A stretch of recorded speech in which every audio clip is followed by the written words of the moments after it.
Hello students, welcome to my channel Shipra classes.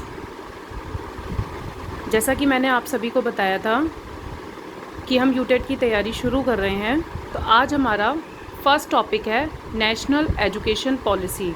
National education policy is very important topic और इस topic से हर बार UTET में एक question ज़रूर आता है, तो इसलिए हमें इस टॉपिक को पढ़ना बहुत ज़्यादा ज़रूरी हो जाता है। फर्स्ट ऑफ ऑल आपको ये पता होना चाहिए NEP की फुल फॉर्म क्या होती है। NEP means national education policy. Question इस तरीके से भी बनकर आ सकता है, what is the full form of NEP। इसमें बच्चे कंफ्यूज रहते हैं, लाइक उसमें ऑप्शंस आ सकते हैं new education policy, national education policy, national mission on education policy, anything else. तो आप सबको ध्यान रखना है कि NEP की फुल फॉर्म क्या है, नेशनल एजुकेशन पॉलिसी, जिसको हम हिंदी में बोलते हैं राष्ट्रीय शिक्षा नीति। राष्ट्रीय शिक्षा नीति 2020, इसके बारे में आज हम डिस्कस करेंगे। KVS में ये क्वेश्चन आया था, अभी जो KVS के एग्ज़ाम्स हुए थे उसमें ये क्वेश्चन आया था कि what is the full form of NEP। उसमें बच्चे कंफ्यूज हो गए थे कि new education policy and national education policy में। तो आपको ये पता होना चाहिए कि what is the full form of NEP। Full form of NEP is national education policy. First of all इसके चेयरपर्सन कौन है, इस कमेटी को जिसने बनाया है उनके चेयरपर्सन कौन है। Chairperson of this committee is doctor K Kasturi Ranjan. Doctor K कस्तूरी रंजन। अब इन्होंने इसमें सबसे पहले एक फॉर्मेट तैयार करा जिसको उन्होंने डिवाइड किया 5, 3, 3 एंड 4 में। 5, 3, 3 and 4 is the new format and 10+2 is the old format. 10+2 means जैसे पहले हम लोग 10th तक की एजुकेशन लेते थे, then 11th and 12th 2 years का कंप्लीट करते थे, वो हमारा कहलाता है ओल्ड फॉर्मेट। बट अब उसे कन्वर्ट करके कस्तूरी रंजन जी ने एक नया फॉर्मेट तैयार किया है जिसको उन्होंने बोला है 5, 3, 3, 4 के फॉर्मेट में। 5, 3, 3, 4 का मीन्स क्या है, पहले हम ये डिस्कस करते हैं। 5 means foundational stage. Foundation stage मतलब जिसमें बच्चे की एक नींव रखी जाती है। 3 to 8 ईयर्स, इसमें एक तो आती है आपकी play way, means 3 years play way, जिसे हम नर्सरी, LKG एंड UKG में भी कहते हैं। और सेकंड 2 ईयर्स आता है इसका फर्स्ट एंड सेकंड क्लास। तो ये 5 ईयर्स 3 to 8 ईयर्स तक के बच्चे किस में कहलाए जाते हैं, फाउंडेशनल स्टेज में। अब जो 8 to 11 ईयर्स तक के बच्चे हैं, जो 3 ईयर्स का प्रोसेस है, वो आता है प्राइमरी स्टेज में, जिसे हम प्रिपरेटरी स्टेज भी बोलते हैं, जिसमें हम कौन कौन सी क्लासेस कवर करते हैं, 3rd, 4th and 5th। Okay. 8 to 11 years के बाद आता है 11 to 14 ईयर्स। 11 to 14 ईयर्स भी 3 ईयर्स का है, विच इज़ मिडिल एज, जिसको हम बोलते हैं मिडिल एज, जिसको भी हमने 3 ईयर्स में डिवाइड करा है, like 6th class, 7th class and 8th class.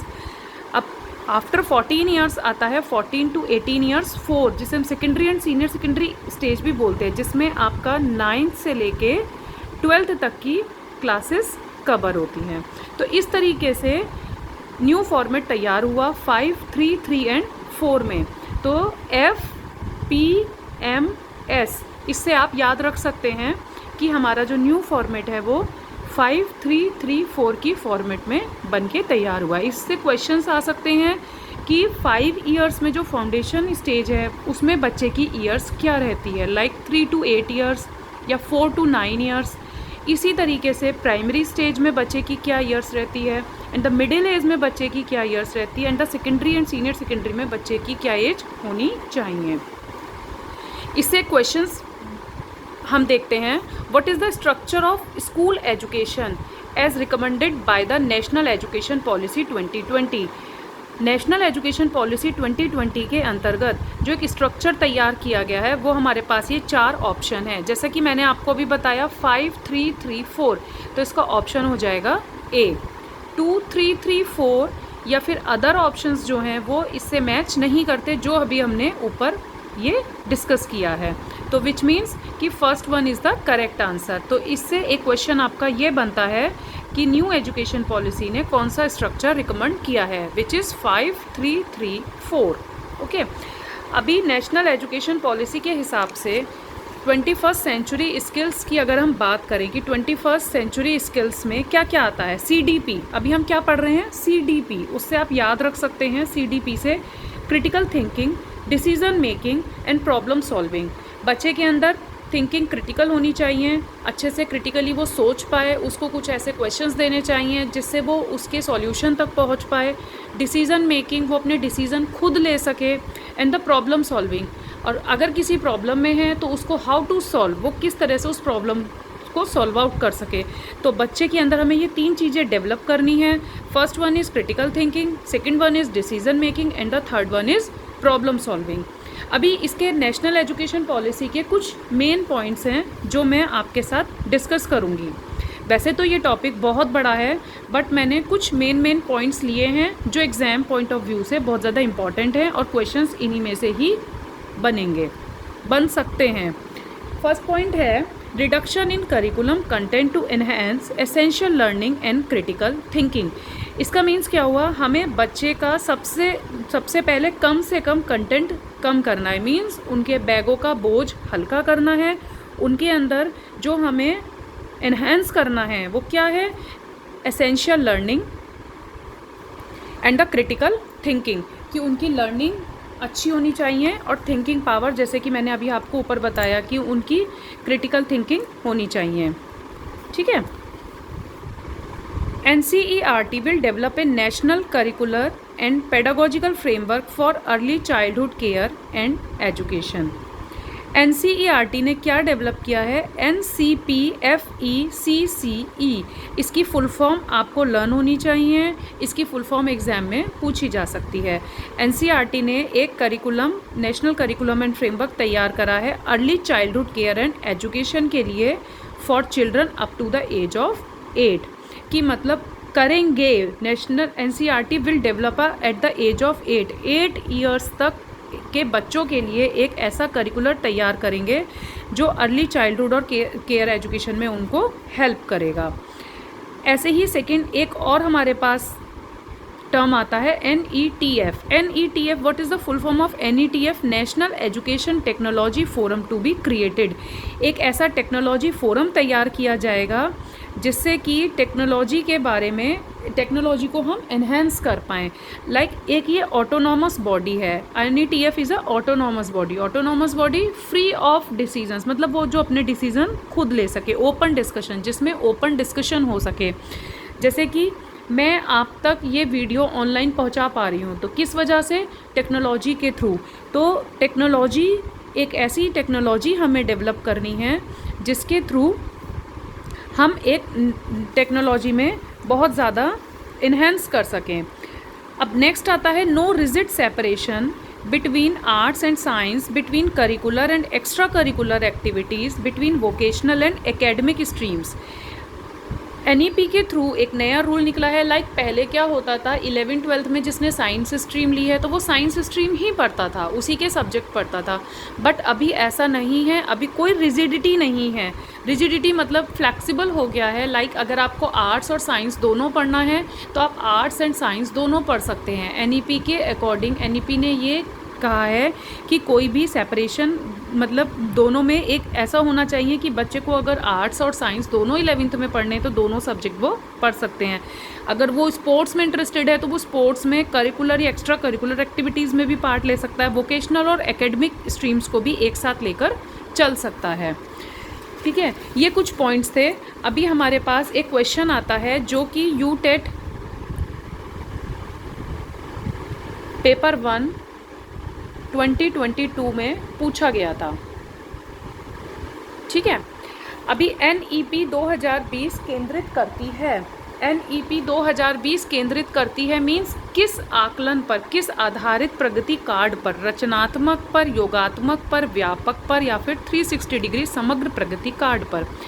NEP जो केंद्रित करती है उनका फोकस किस पे होता है, फॉर्मेटिव असेसमेंट पर, समेटिव असेसमेंट पर, कॉम्प्रिहेंसिव असेसमेंट पर, या फिर 360 डिग्री हॉलिस्टिक प्रोग्रेस कार्ड पर। NEP का जो असेसमेंट रहता है, जो फोकस रहता है, वो totally 360 degree holistic progress card पर रहता है। मीन्स कि 360 डिग्री असेसमेंट कैसे करते हैं उसमें हम टीचर का असेसमेंट भी करते हैं, सेल्फ असेसमेंट भी होता है और पीयर असेसमेंट भी होता है। ये तो एक अलग चीज़ हुई, लेकिन NEP के जो फोकस है वो किस पर प्रोग्रेस कार्ड हमारा तैयार होता है, उस NEP 2020 केंद्रित करती है 360 डिग्री समग्र प्रगति कार्ड पर। It means D is the correct answer. Formative, summative and comprehensive मैं अपनी आने वाली वीडियोस में एक्सप्लेन करूंगी what is the meaning of formative and what is the meaning of summative and what is the meaning of comprehensive. But अभी आपको ये ध्यान रखना है कि NEP 2020 फोकस करता है 360 डिग्री हॉलिस्टिक प्रोग्रेस कार्ड पर। अब 360 डिग्री असेसमेंट क्या है, what is 360 degree assessment? 360 degree assessment का मतलब है कि जब हम असेसमेंट करेंगे तो हम टीचर के थ्रू भी करेंगे, खुद भी उसका असेसमेंट करेंगे और अपने पीयर मतलब अपने साथी ग्रुप के साथ भी अपना असेसमेंट करेंगे। अब इसमें परख एक टर्म ऐसा है जिसकी फुल फॉर्म आपको लर्न होनी चाहिए। परख का बहुत मेन रोल है NEP 2020 में। परख की फुल फॉर्म है performance assessment, review and analysis of knowledge for holistic development. Holistic development के लिए हमें सबसे पहले परफॉर्मेंस असेसमेंट करना है, उसका रिव्यू करना है और नॉलेज को एनालाइज करना है। इसका मतलब ये हुआ कोई भी होलिस्टिक डेवलपमेंट के लिए हमें परफॉर्मेंस की असेसमेंट, उसका रिव्यू और नॉलेज का एनालिसिस ज़रूरी है। तो ये आप मान के चलिए, ये क्वेश्चन आपके CDP में पूछा जा सकता है, what is the full form of PARAKH. तो आपको इसका आंसर पता होना चाहिए, what is the full form of PARAKH? Performance assessment, review and analysis of knowledge for holistic development. अभी एक क्वेश्चन और बनता है, the shift proposed in national education policy 2020 is from.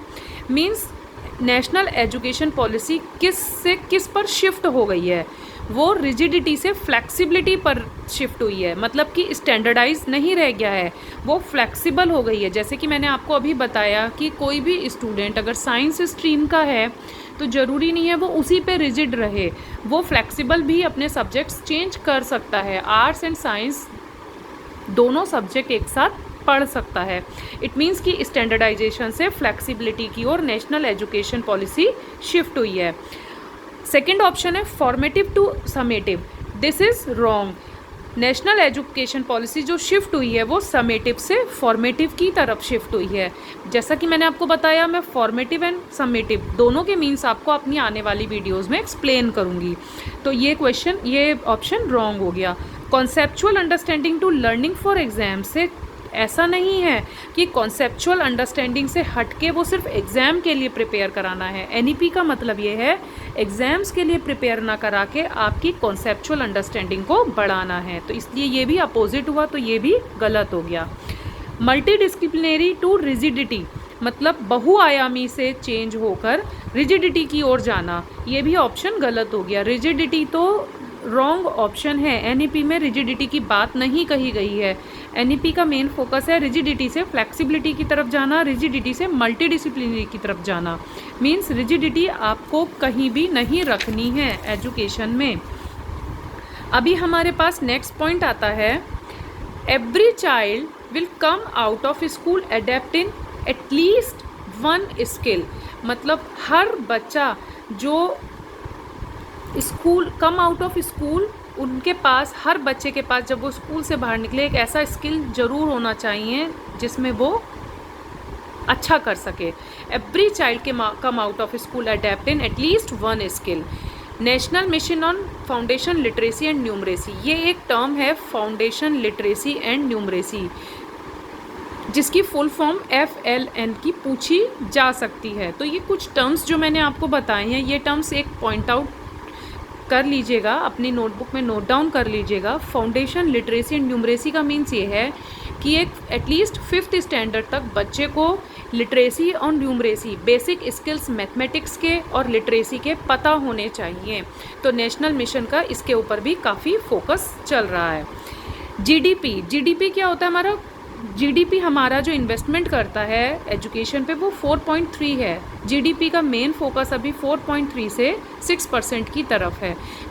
NEP ने ये कहा है कि हमें अपनी जीडीपी में जो इन्वेस्ट करना है वो 4.3 से बढ़ा के 6% एजुकेशन पर लगाना है। तो ये क्वेश्चन बन सकता है कि कितना जीडीपी इन्वेस्टमेंट अभी एनईपी के थ्रू करना चाह रहा है, तो वो 4.3 से 6% की तरफ मूव कर रहा है। Full equity and inclusion. Full equity and inclusion का मीन्स क्या हुआ कि सबके साथ समता, मतलब जिसको जिस चीज़ की ज़रूरत है। इक्विटी और इक्वालिटी में डिफरेंस होता है। इक्विटी मीन्स उसकी ज़रूरत के अनुसार उसको वो प्रोवाइड कराना जिसकी बच्चे को ज़रूरत है। इक्वालिटी सबको बराबर की तरह लेकर चलना। इसमें इक्विटी और इंक्लूज़न की बात करिए। इंक्लूज़न मीन्स सबको एक समान लेकर चलना। कोई किसी भी एरिया से आया हो, किसी भी कास्ट का हो, किसी भी लैंग्वेज का हो, तो हमें सबको एक समान लेकर चलना है। Next point is curriculum and pedagogy in schools. Learning should be holistic, integrated, enjoyable and engaging.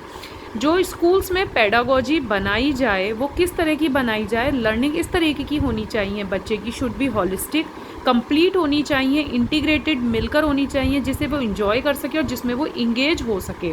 Means उसे बोरिंग नहीं लगनी चाहिए एजुकेशन। लर्निंग उसकी इस तरह से होनी चाहिए जिसे वो इंजॉय भी कर सके और उसमें इंगेज भी हो सके। अभी एनईपी ने लैंग्वेज के बारे में भी कुछ कहा है।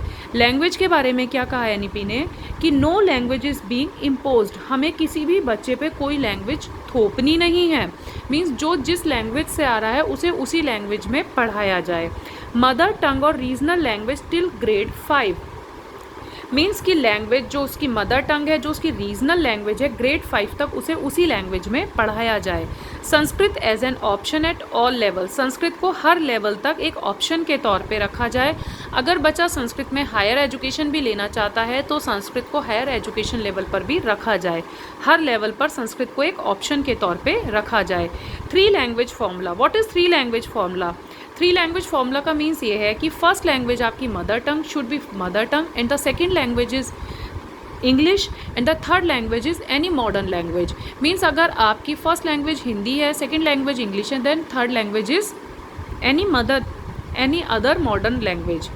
Multilingual flexibility is still the basis for the new NEP 2020। Multilingual flexibility मैंने आपको अभी पीछे भी बताया कि मल्टीलिंगुअल कई सारी लैंग्वेजेस में फ्लेक्सिबिलिटी होनी चाहिए NEP 2020 के अकॉर्डिंग। ISL का मीन्स क्या है? ISL की फुल फॉर्म आपको पता होनी चाहिए, इंडियन साइन लैंग्वेज। NEP ने ये कहा है कि हम अपनी नेशनल एजुकेशन पॉलिसी में इंडियन साइन लैंग्वेज को भी इंक्लूड करेंगे। इंडियन साइन लैंग्वेज का मीन्स ये है कि लाइक जो डेफ एंड डम्ब बच्चे हैं, जो सुन नहीं सकते, बोल नहीं सकते, उनको साइन लैंग्वेज की तरह पढ़ाया जाए और उसको बहुत अच्छे तरीके से डेवलप किया जाए ताकि वो बच्चे भी अपनी एजुकेशन कंप्लीट कर सकें। अभी टीचर्स के बारे में भी नेशनल एजुकेशन पॉलिसी में बात करी गई है। टीचर एजुकेशन में क्या कहा गया है कि by 2030 minimum degree qualification for teaching will be a 4-year integrated B.Ed degree. 2030 तक आपके पास एक मिनिमम डिग्री क्वालिफिकेशन होनी चाहिए जो कि 4-year इंटीग्रेटेड B.Ed डिग्री होनी चाहिए। इट मीन्स कि टीचर बनने के लिए सबसे पहले आपके पास 4-year इंटीग्रेटेड B.Ed डिग्री होनी चाहिए। मिनिमम डिग्री क्वालिफिकेशन बाय 2030 तक रखी गई है। तो इस तरीके से नेशनल एजुकेशन पॉलिसी के मैंने कुछ पॉइंट्स आपके साथ डिस्कस किए हैं। अगर आपको वीडियो अच्छी लगती है तो प्लीज़ लाइक कीजिएगा, शेयर कीजिएगा एंड सब्सक्राइब कीजिएगा, और आगे इसी तरीके से मैं आपके लिए वीडियोस आपको प्रोवाइड करती रहूँगी और आपकी एग्ज़ाम्स तक हेल्प करूँगी। और पर्टिकुलर आपको किसी टॉपिक पर भी अगर वीडियो चाहिए तो आप प्लीज़ कमेंट में मुझे बताइएगा ताकि मैं उस पर भी वीडियो तैयार कर सकूँ। Thank you for the day.